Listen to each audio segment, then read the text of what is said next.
Welcome to the Art Colony, a podcast about art and art history in Provincetown. My name is Gaston Lacombe. Provincetown is the birthplace of American theater. I'm sure you've all heard that before, and if you haven't, well, come hang out around Provincetown for a little while, and I can guarantee you that soon enough you will hear that statement. But what does it really mean?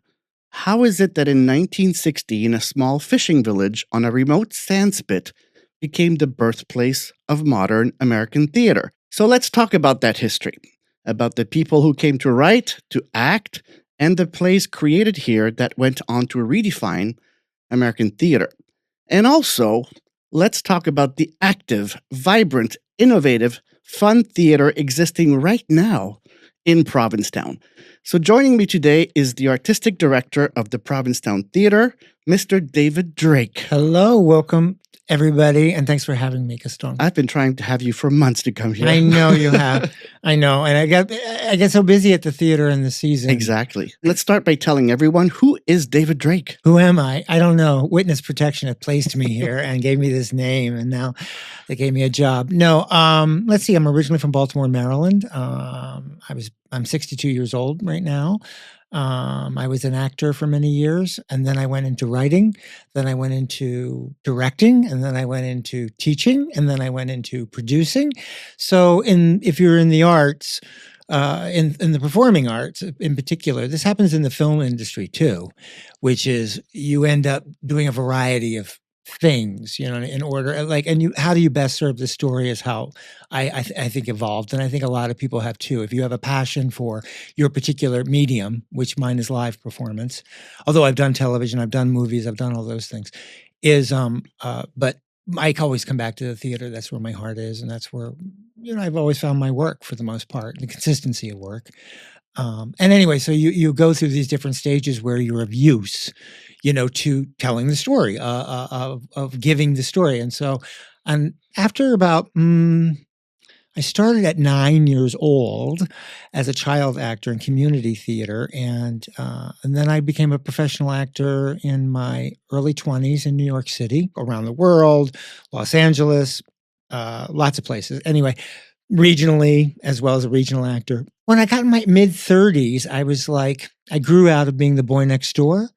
And also I was openly gay. I had become a celebrity because I had written a play that became a very big success. It ran for a year off Broadway, The Night Larry Kramer Kissed Me, which is really about my coming of age as a young gay man in New York City in the early 90s. And through activism, I was very active in ACT UP, Queer Nation. That time, that moment, I was in my, mid-20s and the AIDS epidemic was exploding all around me, and being in the theater, it was exploding all around me at every turn. And so there was, there's you're either part of the solution or you're part of the problem. And so I became part of the solution, which was to fight for our lives. And it was a war that I didn't expect to have. None of us really did growing up. At least from my generation backwards from there, So the AIDS epidemic, we called it at that time, really is a pandemic. And it became a rallying cry to change the world and to change our lives and to become first-class citizens rather than second-class invisible citizens. And so I learned a lot about becoming a man through my activism. And I brought that activism to the stage in my platform, my medium at that time. And I wasn't looking at it as a kind of career move. I just looked at it as a necessary move to witness the lives that were going on around me and the world that was going around me and the coming of age and what to do with this anger, what to do with this frustration, what to do with this pain and also the survival joy, what to do with the brotherhood. I learned a lot about the brotherhood of being a queer man through my activism and through that time in the 90s. And I wasn't born to be political, although my father was a political animal. He was a county commissioner. He was a writer. He was a teacher. And like I was saying to you earlier, my mother was also a music teacher and a choir director and a piano teacher. And so my parents always had multiple roles within the community. And so it was natural for me to follow those tools or paths in the way that they had as successful individuals who were really community servants, and I see myself that way today. But getting to how I got here, it was challenging in the mid 90s really to be openly gay in entertainment. Now it's very different now 30 years later. And thank goodness it is. And that's wonderful. That was one of the goals that we worked for. And Jonathan Bailey is, the sexiest man alive, according to People magazine. And the most bankable actor. And the most bankable actors and all the biggest hits. Yeah. So we have suddenly morphed forward as the world only moves forward, like Tony Kushner says in Angels in America. And that's true. And part of getting there was to push ourselves out of the closet and into the streets and into the consciousness of the world at large, and that includes our families, our friends, our employers. There's so many levels to this. That's one of the things, like, it's after you come out, what do you do? Well, you come to have to take responsibility for everybody else's feelings about you. We have our own kind of fears and projections of others in ourselves. And then we realize some of those are true and some of them are just not true. It's like your parents say, well, I always knew. Well, then why didn't you tell me? Because they're waiting for you to come forward and take responsibility for your own personhood. And you have to be ready to do that when you are. Anyway, so I was part of that movement. And when I wrote The Night Larry Kramer Kissed Me, a lot of gay men at that time, we were using the only platform that we had available to us in the late 80s and the early 1990s, which was live theater. And so therefore we didn't have music industry. We didn't have television. We didn't have the movies. We didn't have these mass media type of entertainment platforms in order to tell our stories. They were not accessible to the We were in those industries, but we were all closeted and afraid that it would ruin careers and it would end everything and the world. But it didn't. The sun also rises, hello. But we had to walk through all of that fear. And in doing so, part of the ingredients of getting there, or where we've gotten, I think, is that you use whatever medium you've got, whether it's a podcast or, a platform in the middle of the street, and you get up and you sing a song. So that's what I did. When I was doing research today about you, yeah, before the podcast, I'm researchable, people. Yeah. You can research me. So much came up about The Night Larry Kramer Kissed Me. It's a play that had a tremendous impact, and that still does, because I was seeing all these news clips and ads about the play still being staged now in New Zealand, all over the world. Yeah. So it's going to be in Manchester, England, next February. Mm-hmm. It's going back. I played there 30 years ago. Yeah. And now it's going to play at that same theater that I played at 30 years ago, the Library Theater in Manchester. And this really cute kid who's like a TV star over there is going to play it. It's fun. It told me I was a real writer. The first time I heard somebody else do the play, my stomach was like, it was like butterflies in your stomach. I felt, oh my God, it's out of me. And now it's in somebody else's hands to give to the world. When you write a play or you create a production or something, what I think artists are doing in this instance, and it's a collective response, although this was a solo show, there's also a director, there's designers, and there's the audience, which is you bring them all together and you give them something beautiful that you want. It's an act of generosity when you write a play or you give a play or production. And I think audiences respond to that. Mm-hmm. I think they really do. They respond to everything. Their instincts respond to everything. You just have to respect your audience. You have to trust them, respect them. Don't you dare ever talk down to them, because they will feel it and they will reject you. And, or they'll question your motives. That's the thing, is artists are pretty pure. Mm-hmm. Yeah, I think for the most part, unless they become like hugely weirdly successful, and then maybe they cave into the branding aspect of everything, and then it's just a machine. And over time, those machines break down too, so because the intention is gone. You see what I mean? It's just surface. It's not, the intention has to be pure. Mm-hmm. And I think anybody who devotes themselves to creating something, whether it's theater or music or literature, any kind of fine art, is they do it for the passion. They do not do it for the money. Trust Mm-hmm. me. You don't know what I make, but you don't want to know. I mean, I know what I make as an artist, and yeah. Well, like like all artists, I went on credit cards for a little while, and then it sunk me. So I had to get out of that debt. This was in my late 30s. And so I got a day job. And I was making more money than I'd ever made in my entire life. I was doing editing, photo editing, and I worked at a great big gigantic corporate website and photo editor. And I was a freelance journalist, blah, blah, blah, blah, blah. And so I would write 1,000 words a day at this website doing stuff and organizing their photography. I was so unhappy and I didn't know it. I didn't realize how unhappy I was until my best friend, when I left, my grandmother died. And when she died, I had paid off all my bills and I had saved up some money and I got a couple of directing gigs, and one of them was to come here. And this was in 2008. Although I've been coming to Provincetown since the late 80s as a, Twinkie. You float here. You wash ashore or you just float. And anyway, so, but Jose said, I'm so glad you left that job, David, because you were so unhappy. And I didn't realize it until I got here. And then that summer, it was right after I had left that job after 4 years. And I was making no money up here. I was making $150 a week up here.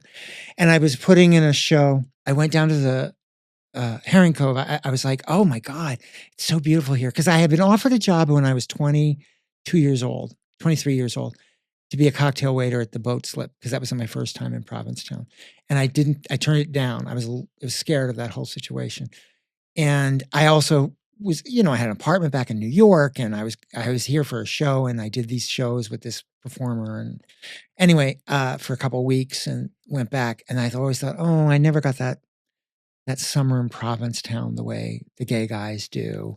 And because I was always working, and actors don't make any money. So we're always, we gig it. We go to one gig to the next, So I got to see the world because of that, Zagreb, London, what you name it, I've been there. So when that job was, I got here and I was supposed to put in Spencer Kesey into a show at the Art House with Scott Cunningham, and I came up together. Scott, who, for those of you who love and know Provincetown, is the Scott cakes. They were invented in our kitchen when we lived together. And he doesn't eat sugar, right? So I had to taste everything, which was fine with me because the Scott cakes are delicious. They are. They still are. Unbelievably good. The person who was producing left. I was stuck there, and I thought, and the person who had booked us into this gig with this play at the Art House that summer, he said, can you stay and manage the show down there? Because I can't be there. And I said, oh, I can actually. Let me see if I can rearrange things in New York. And I did in like 2 hours. And suddenly I had a summer in Provincetown, and I went down to Herring Cove, and I was in the morning. I'm not a morning person, but this place jumped me into morning. It was so beautiful. It's a morning town, actually, because it's still on a kind of British schedule of like it closes at 1 o'clock. It's on a fisherman schedule rather than like a Manhattan or a Fire Island schedule, which is a very late night schedule. People get up in the morning, they run around and stuff. So I went down and there was like nobody down at Herring Cove at this time. And I went into the water and I was like, oh, this is so beautiful. And I just started splashing water in my head, and I just started crying and crying and crying. And I realized I was baptizing myself. I mean, I'm a spiritual person and I have a spiritual practice personally, but I didn't realize how wounded I had been and broken, the way Jose said. You were so unhappy that I was in a place of healing. And I believe that about Provincetown in and of itself. It's a place of birth and rebirth.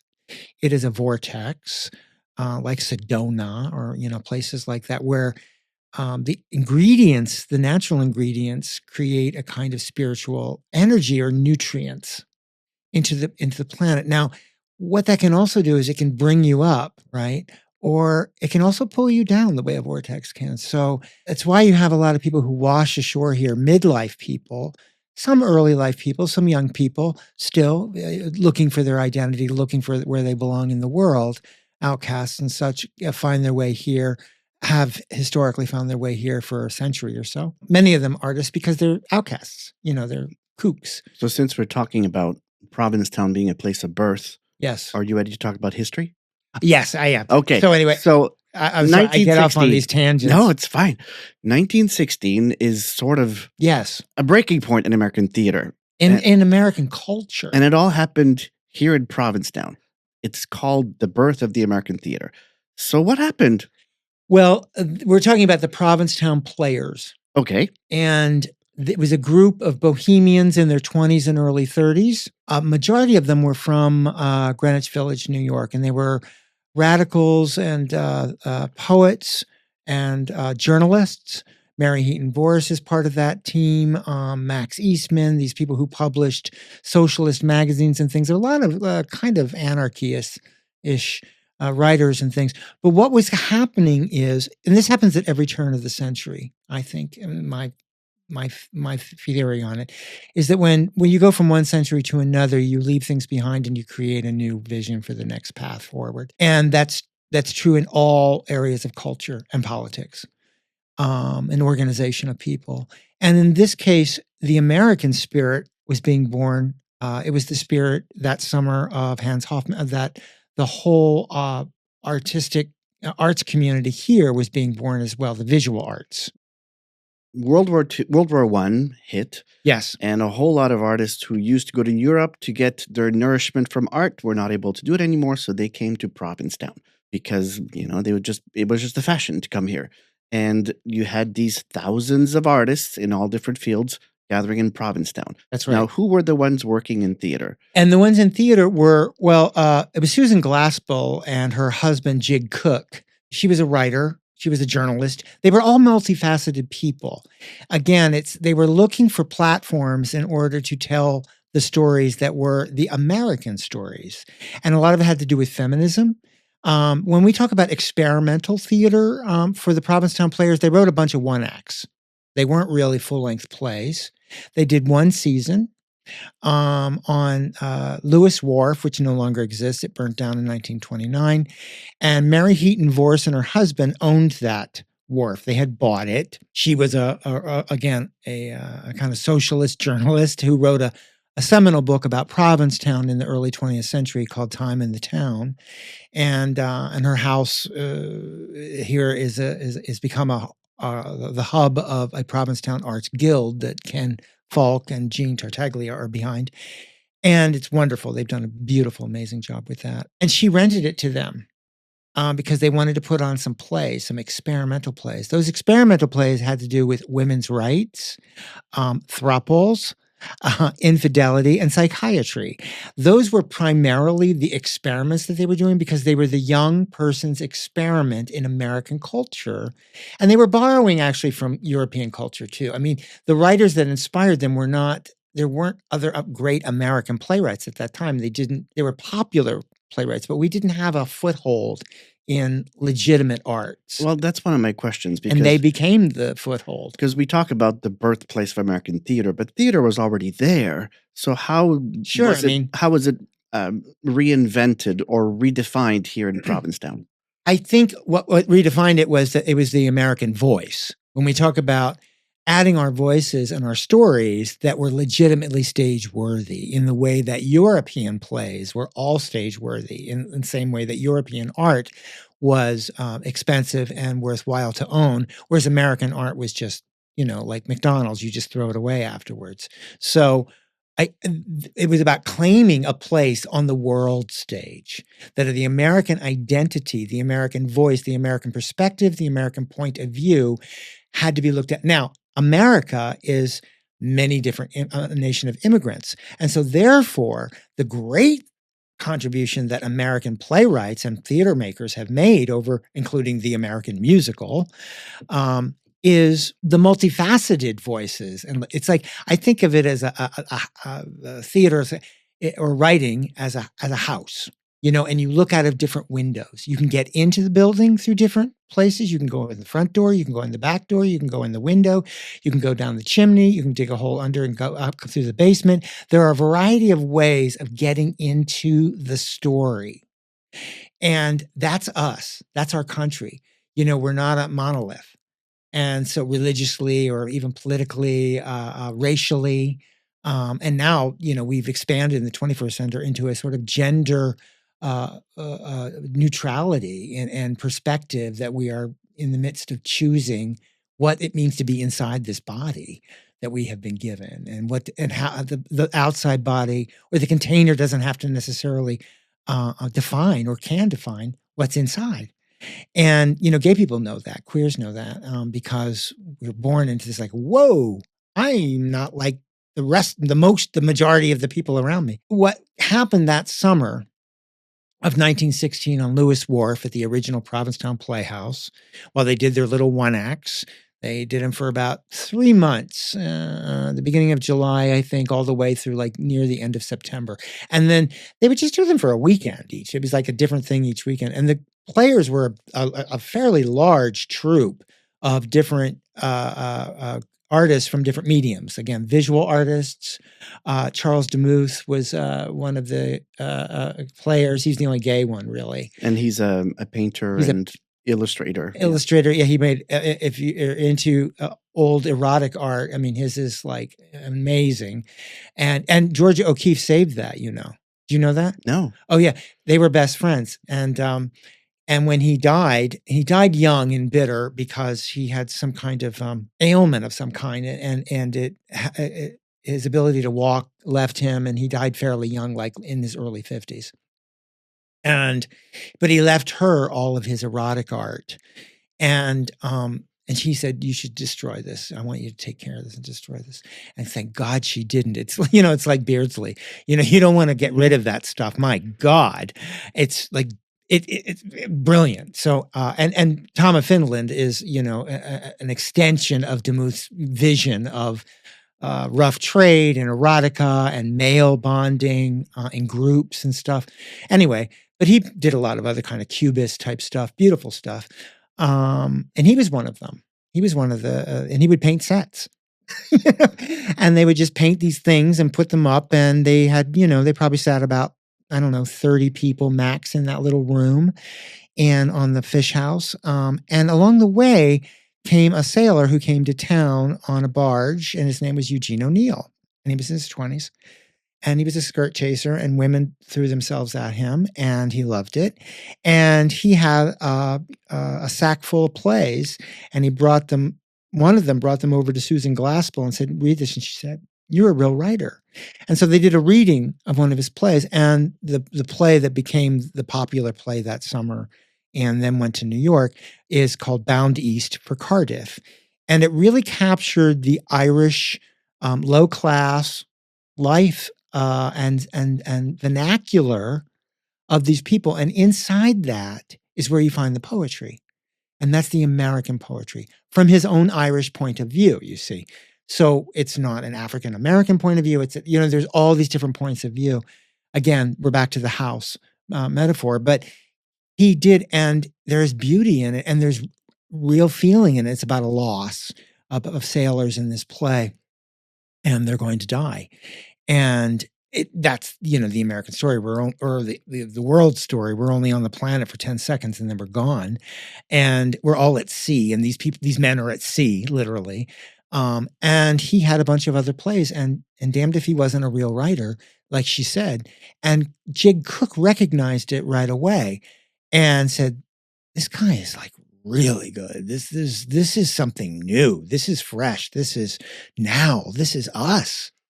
And that's the goal of all those different artists. I mean, Jack Reed was one of them. If you've ever seen the movie Reds or heard about that, he was, he's like one of the only Americans buried in communist Russia. And anyway, he was one of the players, and his girlfriend, Louise Bryant, also an early feminist and stuff. And she had an affair with O'Neill and blah, blah, blah, blah, blah. They were all screwing each other.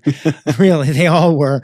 And they were all like 28 years old, and that's what I didn't at 28, but that's what they did. Yeah. That's what they did. Yeah. But they were exploring free love. Free love was very important to them, to understand that, to break out of the Victorian age, and to sort of like crack all of that open and be free. And that's something else, like Williams has come up here and found that here. He found love. Yeah, Tennessee Williams found love here at the A House, I mean, literally. So these paths that led here to birth American masterpieces, really, or at least masterminds of theater. And then, of course, Eugene O'Neill lived here for 10, 12 years. Yeah, he had a longer relationship with Provincetown than the others. He won his first Pulitzer Prize while winning here. He's the winner of 3. There's only like one other writer. I think it's Albee who has 3 as a playwright. he found a home here on the sea, but he was very much about tackling the sea. He was the old man in the sea in that way. It's not his, but he is that kind of man and that kind of artist.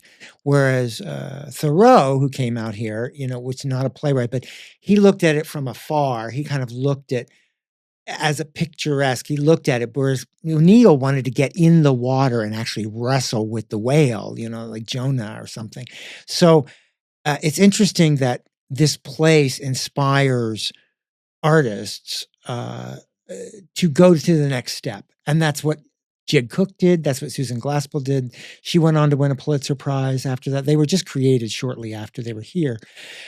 And they only had one summer really here.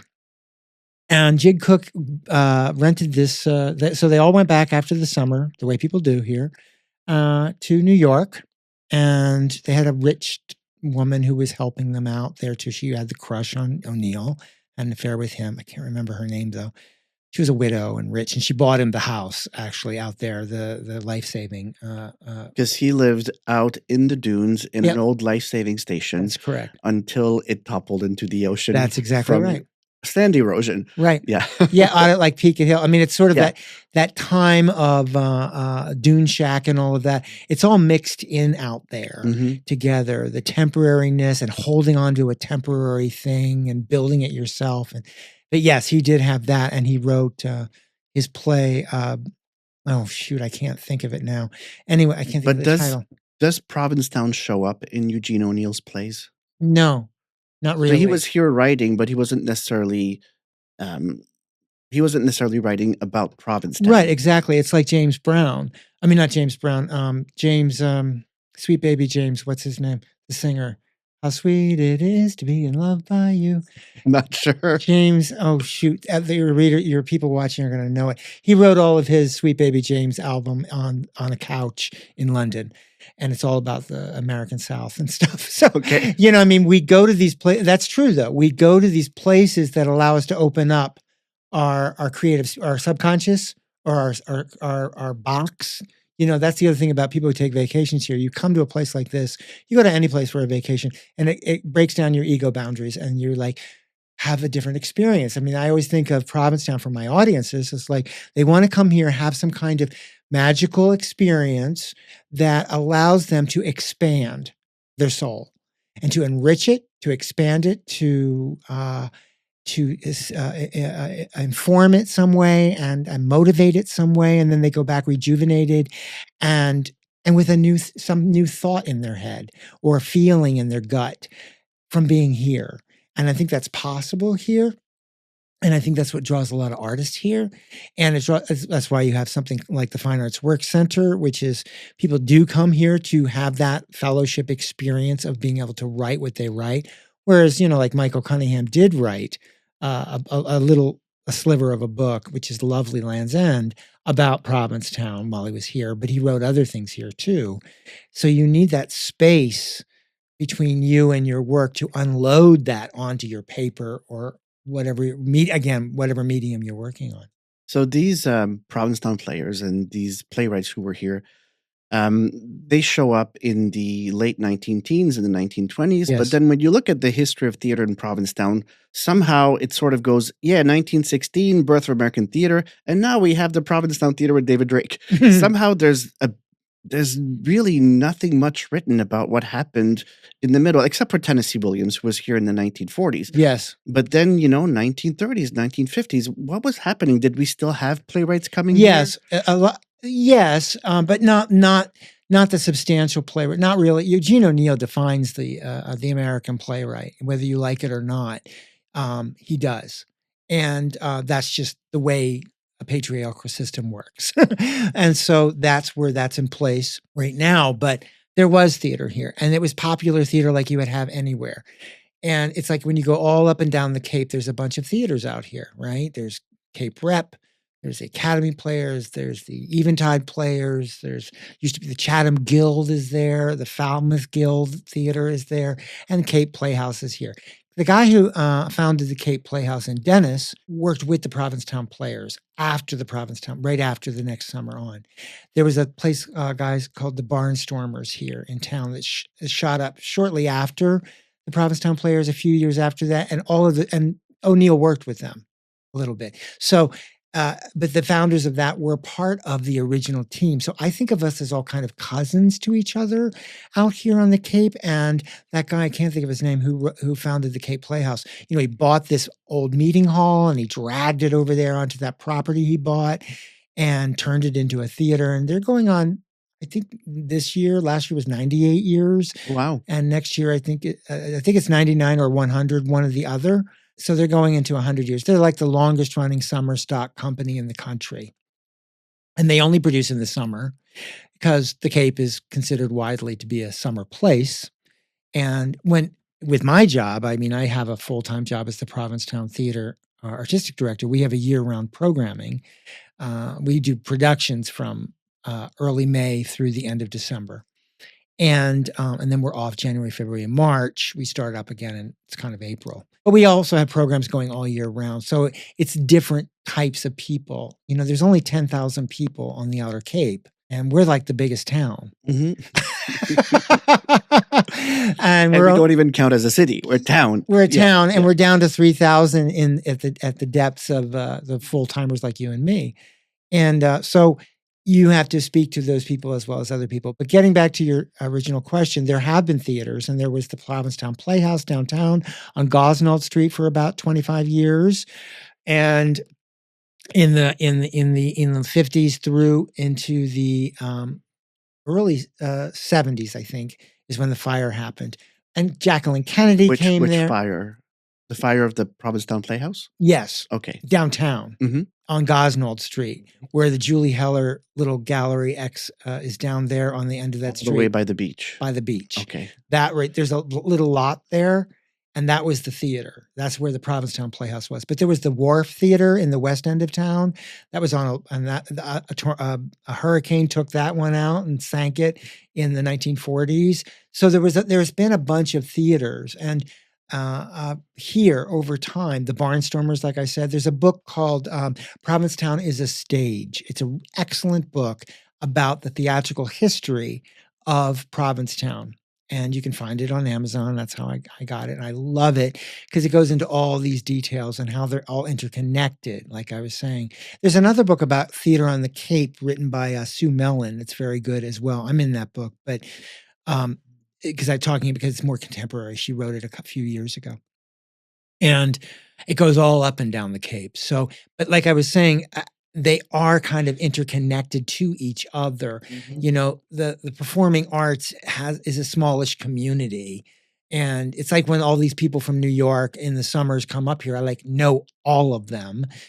Because I spent 25 years as a professional actor and director in New York. And so you just mingle with these people. You just meet them at parties and you do shows with them and you do readings with them. Readings. Speaking of which, we have readings going on at the Commons continuing, and then we'll have some also in the wintertime in February and March at the theater, free readings to the public of new plays. With local actors and the writers coming in from different places, New York and Boston, whatnot. So, there's been a bunch of theaters, and they kind of jump from one to the other. There was, there was a little theater company briefly, I think it's Act 3 Theater Company or something, and that's where Al Pacino performed at the Gifford House in what is Purgatory. Now, in one of those back corners, they had a little theater. The Purgatory is a bar at the Gifford House. In the basement of the Gifford House. Yes. And so it's kind of a big L-shaped basement, like the building itself, actually. And in the L part, in the lower part of it, that's where the little theater was. And they did The Indian Wants the Bronx and some other plays there. Beverly Benson, who was Norman Mailer's wife, one of his wives. She was an actress. She was a movie actress and a stage actress on Broadway in the 50s. and she also did plays there. And she came the year before she died. She came to see You Can't Take It With You, which was the first show I directed as artistic director at the Provincetown Theater in 2018. Although I had directed about 5 other productions there over the past 5 years prior, over the 5 years from 2010 on. And anyway, so I've been coming up here for years, and the reason I came up here was because because I made my name as a soloist with The Night Larry Kramer Kissed Me. Um, uh, People know me from that. The only thing people would let me do to develop and direct plays was to do solos for people, and I did a lot of solos with people, helping them develop their solo work and directing them. And then from there, I wanted to expand into more characters on stage as a director. And so I brought Two Boys in a Bed on a Cold Winter's Night up here because it was a beautiful play. And I knew it was also very commercial. This is what Scott and I came up here to do. And from there, I started pitching things to the different people who were running the Provincetown Theater, of which when I got here in like 2008 and 9, it was just being rented by production companies. It didn't have an artistic director. It had a groundskeeper and a box office guy. So let's step back a little bit. Yeah. So that the theater you're currently running, Yeah, Provincetown- it's so that was 63 years old. founded 63 years old. 62. 62. It's So going into 63. what's its origin story? Its origin story is Hero and Sal's put together some plays, and they put them on at the PAM, and they called it the Provincetown Theater Workshop. Mhm. And that was the beginnings in 1963. A bunch of original one acts, very much like the Players. And they built their own sets, and they cast their own people, and they did their own box office, all of that. It was very much like the Players. And they were doing this at the Provincetown Art Museum. Yes. Oh, wow. Okay. And they did that for a number of years. And they started in like 1963. And I am I'm part of that legacy, because what happened is that company went on and on, but they didn't have a home. And then in the and they kept going. They were mostly an off season. They did in the seasons, but it became too hectic at different times, and it was inconsistent. But they would always do a season somewhere, even if it was just a couple of plays, right? They worked at different places that don't exist anymore, like Piggy's Bar, also the Gifford House in the basement, also the Pam. Was there a place also in the Whalers Wharf? Because at the Whalers Wharf, by the beach, there's a big sign saying Provincetown Theater, which was left behind after the wharf burned down. That's correct. In 1998. So was there a theater there as well? There was a movie theater. Oh, it was a movie theater. Not a live theater there, which is sad because it should have had a live theater, but it didn't. It had a movie theater on this, and that's what that's from. Well, I get that question all the time, so now I have an answer. Yes, it's not from the Provincetown Theater. I can tell all the tourists the right answer. And then in the 1989 and into the early 90s, a group of friends created a company called the Provincetown Repertory Theater. And they would come here in the summer, and they were an equity professional actors union company of friends out of college. And Ken Hoyt was the artistic director of that company.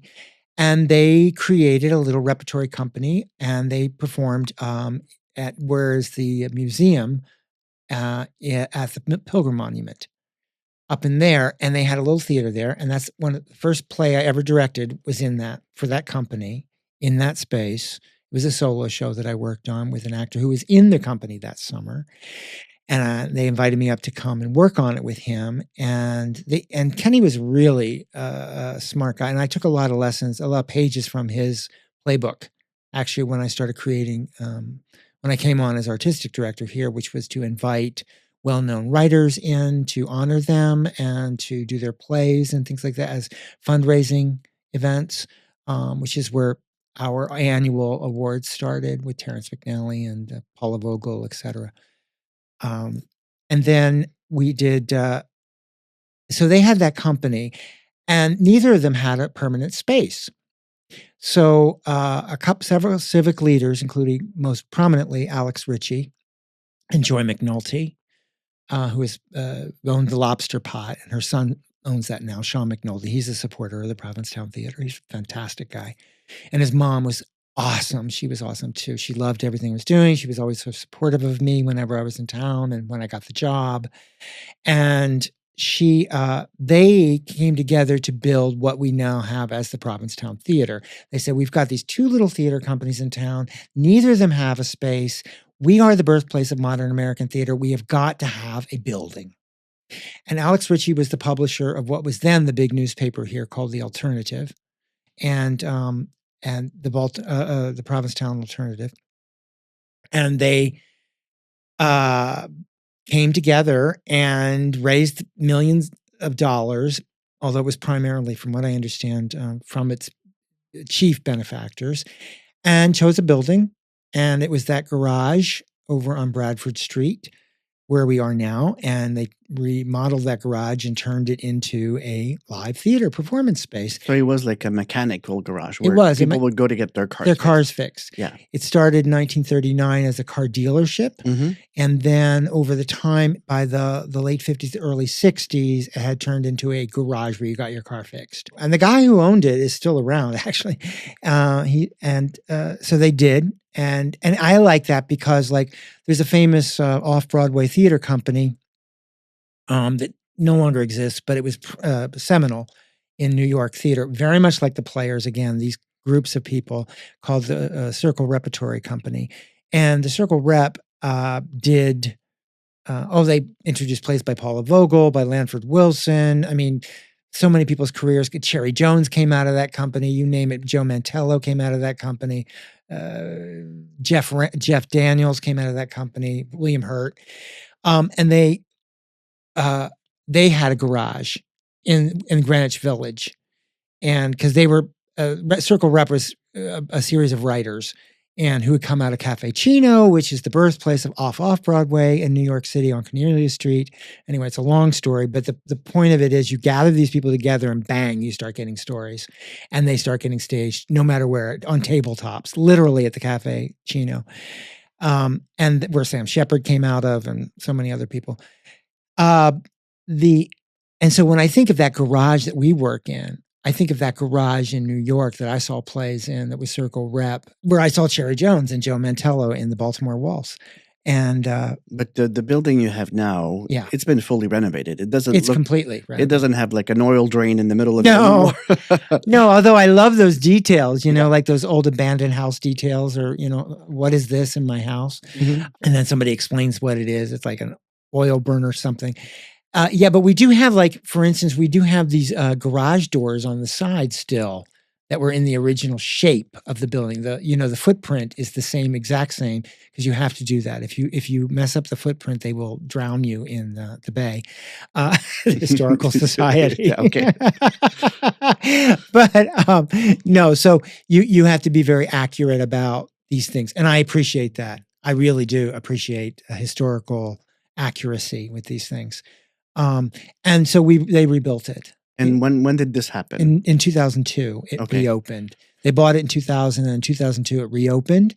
So we're in our 23rd year in residence there. What happened is both of those companies moved in, and they had two different boards of directors. They had two different everything, and it kind of all collided with personalities and whatnot. There's a lot of that history here. It's not pleasant. But it happened. And if you don't know it, you're bound to repeat it. So you have to, when I came in with a lot of muscle memory and understanding of this institution.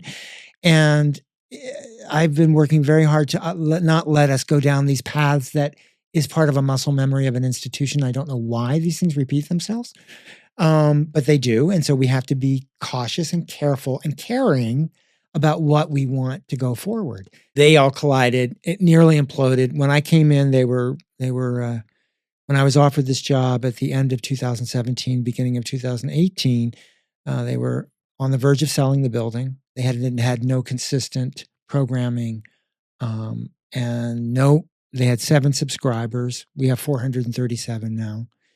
And so there was a lot of potential to rebuild this, because I also knew, having produced and directed and acted in Provincetown in plays and downtown on the Strip, what I call the Strip, is that there was an audience for these things, not just a summer audience. There's They have particular tastes, and what I try to do in programming is for the summer is also to counter or to complement whatever's going on downtown. It's like if you've got 14 drag shows going on downtown, you've got plenty of dessert buffet. And so it's like, okay, well then where's the meal? Okay, well let's do steak and potatoes over here, or whatever it is. So you give your audience an opportunity for diversity hmm rather than let's do a big drag show at the theater. The audience here is quite sophisticated. They are. They're illiterate. They have read. They have seen Correct. the movies. They have been to the theater before. So they want to have quality material. Yeah, and we also get a lot of people on our subscriber base, and in the summers from Wellfleet. We get them from Truro. We get them from Wellfleet. It's not just the Provincetown Tourist Week, whatever the theme week, whatever that is.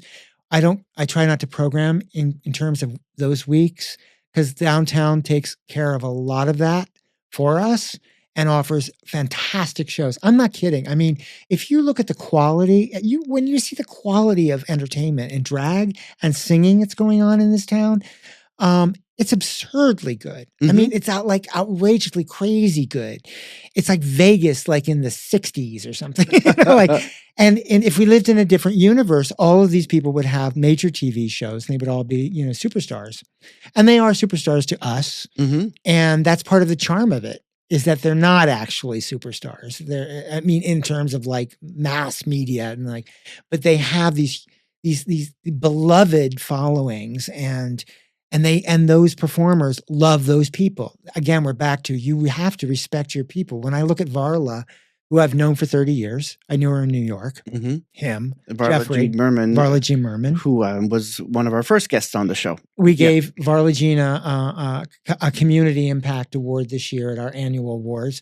And honestly, first time I worked with Varla was still working their day job on Madison Avenue and doing drag on the side in a benefit in probably 1994, and we've been growing up together ever since. But that show gets better every year. If you actually go and see every year or every other year, whatever your schedule allows you, and you come here, you'll see that you can't believe that he tops himself every year, so to speak. If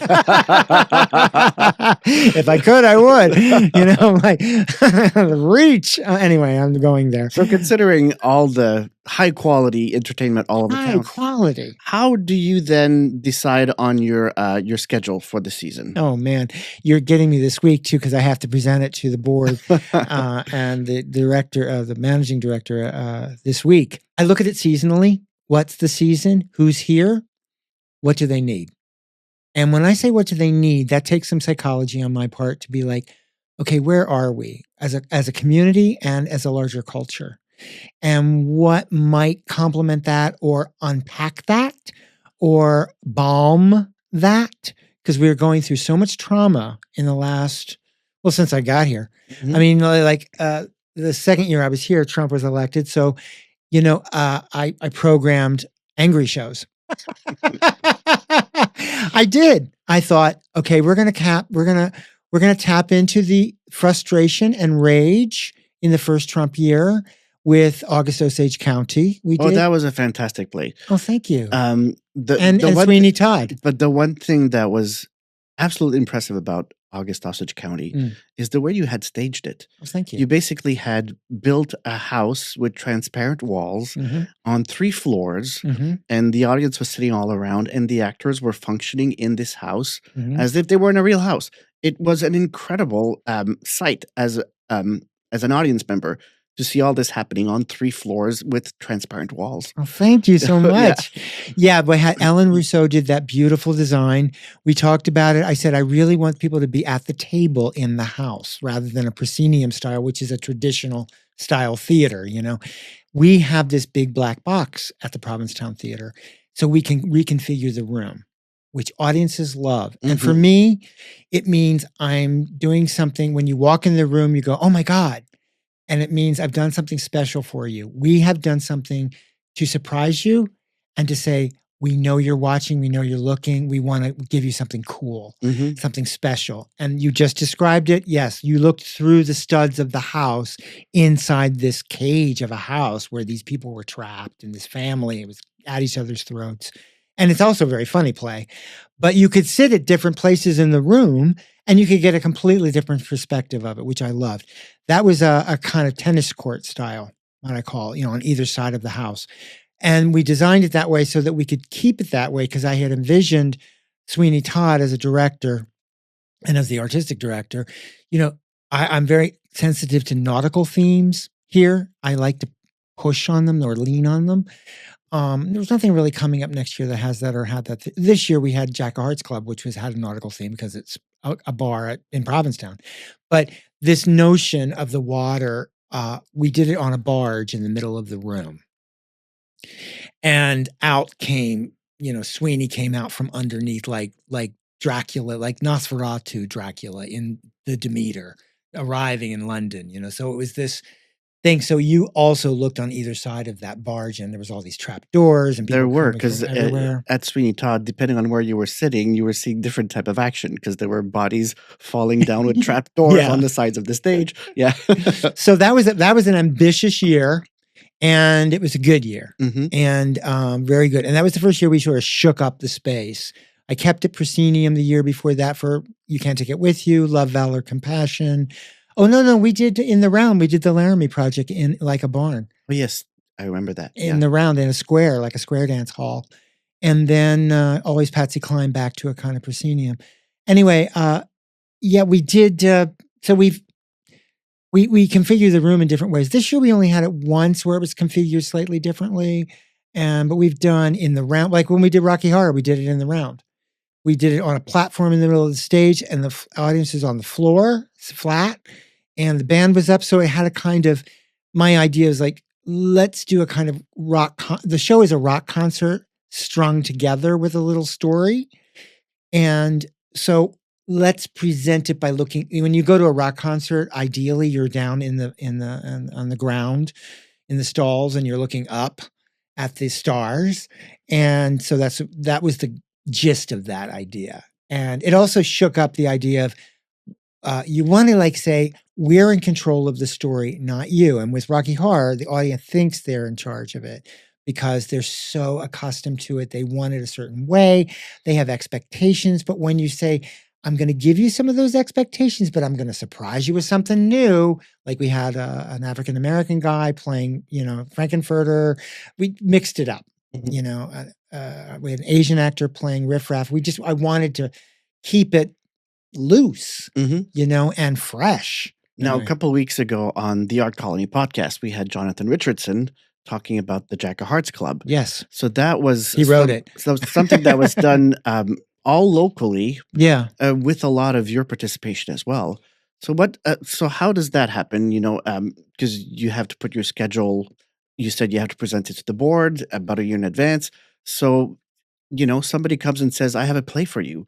What happens then? Well, I've got a kind of system to the way I like to do things that way, and I've learned it through other theaters over time that I've worked at, is if you develop a piece, you want to develop it in front of audiences in a way that they feel invested in the play and that they're part of the process of its development. So you want to incorporate artists or invite artists in who are willing to listen to their audience, and they can weigh, they're in their own place in terms of weighing out what they take and what they choose and what they leave behind, But there are things that ended up in the Jack of Hearts Club, the musical, the finished product that we produced the world premiere of this past fall. That 6 years ago when it started, when John called me up or wrote me an email and said, "Can I meet with you? I've got an idea for a musical."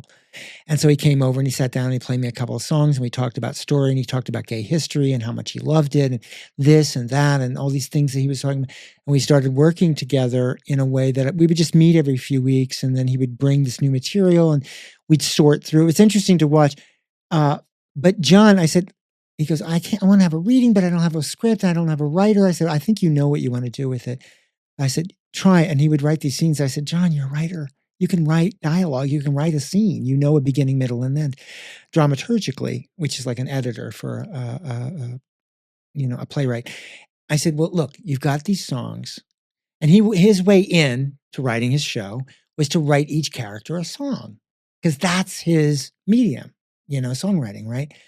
So he did, and we had like 7 songs. I said, let's do a sing through of just these songs and see what it feels like in front of an audience and see what they think is popping for them. So we did. And the last one he wrote was that beautiful song, what I call the We Kiss in the Shadows song, because we had talked about secret love and that time and people living in the shadows. And that We Kiss in the Shadows is a song about taboo love and the king and I. And John is a scholar like me, I guess, to American musical theater. And so we had a lot of similar things like, well, that's a corner of the sky moment. That's a this, that's a, so we were able to talk the same language when he began developing it. And he's moved on from me, but in order to get to that place, we opened the doors and we'd spend time considering what he had. And then he learned from that read through. He did that song about We'll Live in the Shadows with the 2 women singing it. Mhm. And at that time, those 2 women characters were very much what you would call a B plot in the storyline. They were the second story. They weren't the first story. The first story was the boys' story.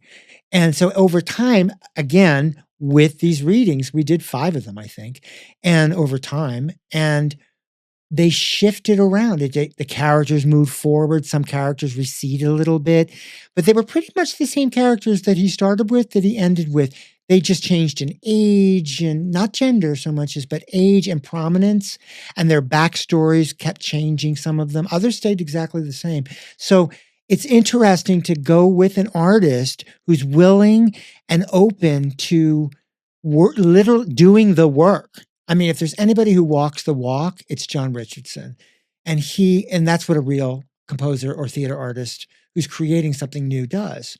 And he did it. And I've worked with other writers up here. We've invited other writers locally as well as nationally. And some of them will take the advice. Other ones are like, no, this is the way it has to be. And if it's not right for me, or I think for us as the judgment of the vision of the company, as the person who I have the vision of the company, and I take that vision and interpret. The board of directors they have a mission. And from the mission, I interpret that mission through my vision. That's how I work. And that vision has to do with who's here, what do they need, what do they want, how can I not get in the way of other people's work, but also complement it with our work. Who's here?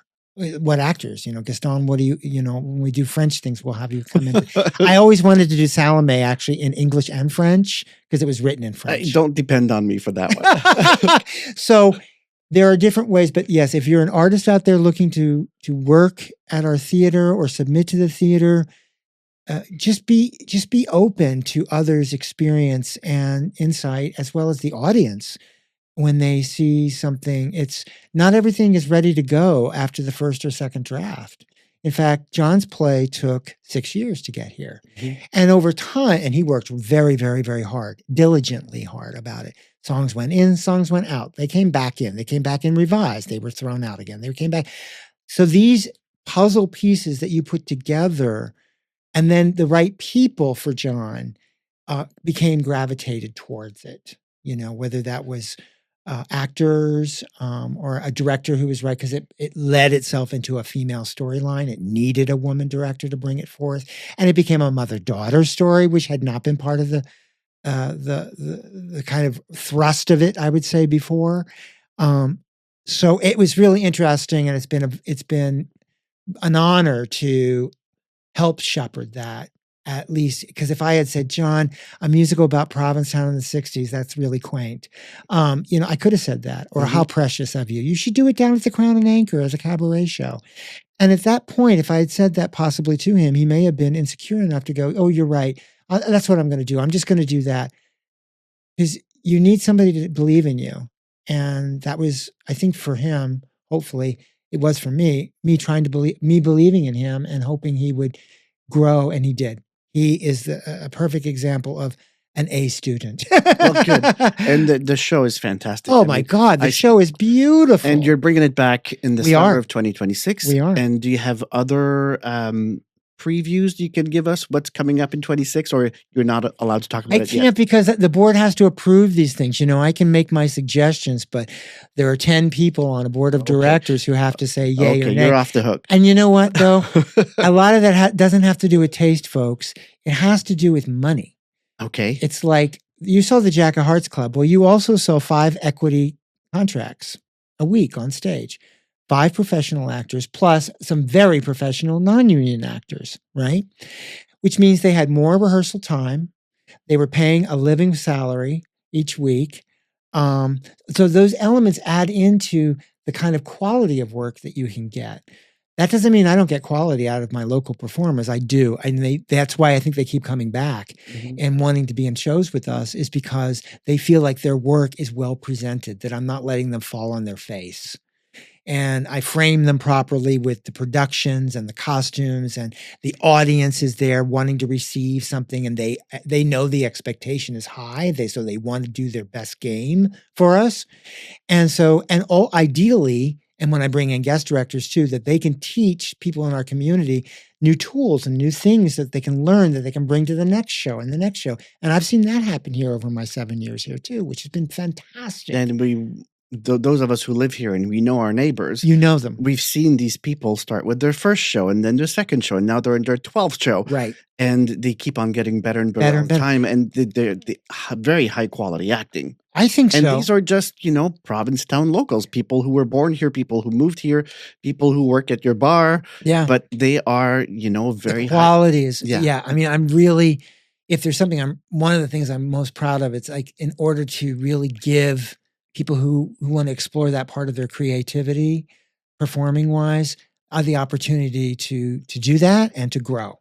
Both, like show off and grow at the same time. Because that's how performing really is. It's like, show it off, Yeah. So, but yeah, I've got some things, I've got several different versions of things. We do 5 productions a year, and that one of those productions is a solo festival.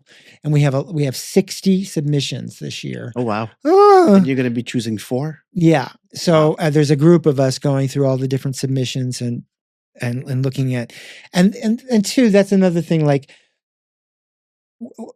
it gives us an opportunity for the kind of diversity that we believe in up here, in terms of racial diversity and gender diversity. And again, points of view. It's back to the same thing. What's the American point of view on this or this or this? And last year we had an interesting quartet of people. We've had a lot of interesting people, and we've had stars come in: Dale Orlando Smith, Marga Gomez, Nora Burns, some, big name soloists. They've come in. Plus we have I've got a couple of local projects I'm looking at very seriously for us and for that. But then we have the opening show in the spring. And I think of that as a big gathering moment, like a family moment. Because it's like, okay, everybody in town, and if you're coming to town early, if you have a second homeowner, no judgment on that. Just if you're coming here, you want to be part of the community. Before we open the gates to 60,000 people a week or 40,000 people a week, and these people who come in, let's all gather around and be like, we're all in this together before we open those gates at the end of June, right? So what we do is we do a play that's a big gatherer together. And that was August Osage. That was Angels in America. That was You Can't Take It With You. These are big plays with a big cast. The Drag, when we did Mae West's The Drag, which had never been really done before. And you bring them together, you celebrate each other and the story, whatever that is, and then you go out from there. It's your town. And when all those people leave at the end of the summer, it's still your town. And that's what we do in the fall, which is to give them Jack of Hearts Club, which is, this is your town. So that's what we did there. And like last fall in that slot, we leaned into the kind of Women's Week month by doing a world premiere of a play by Meryl Cohn about 2 women who meet in Provincetown, an old friendship. These one's a lesbian, one's straight, but they're best friends. And this it was a drama. It was chewy, but it was good. And I was glad to give Meryl, who has done many plays here over her career, another stage to work on again here in Provincetown. So there are different reasons for bringing certain things in. And then at the end of the season, I think of it as like right now we're doing this funny adaptation and fresh of a Christmas Carol. Yeah. But we've done It's a Wonderful Life. We did Always Patsy Cline. I can't remember what we did last year. Oh, What the Constitution Means to Me.